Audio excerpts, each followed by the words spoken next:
तर सातारा जिल्ह्यात शिवसेना राष्ट्रवादी एकत्र आलेत. आम्हाला प्लॅन बी ची गरज नाही असं देसाईंनी म्हटलंय. मंत्री शंभूराज देसाई यांनी भाजपकडे इशारा केला.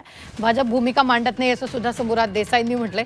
सातारा जिल्हा परिषदेमध्ये सत्ता स्थापनेचा सस्पेन्स अजूनही कायम आहे. नेमकी सत्ता कोण स्थापन करणार यावरून तर्कवितर्कांना उधाण आलेलं आहे. जिल्हा परिषदेतील सत्तेच्या चर्चेबाबत पालकमंत्री शंभूराज देसाई यांची भूमिका महत्त्वाची आहे. सातारा जिल्हा परिषदेत सत्ता स्थापनेबाबत अजून भाजपकडून भूमिका मांडण्यात आली नाही असा दावा यावेळी देसाईंनी केला.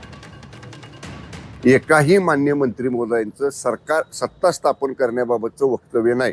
जसं मी बोललो, मान्य मकरंद पाटील साहेब बोलले, आम्ही दोघंही आमची भूमिका मांडली आम्ही, तसं भाजपकडनं अजून भूमिकाच आली नाही ना.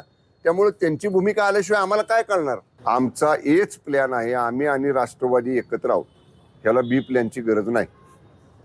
आणि हे वाटलं तर तुम्ही राष्ट्रवादीच्या नेत्यांना विचारा, ते सुद्धा तुम्हाला हेच सांगतील.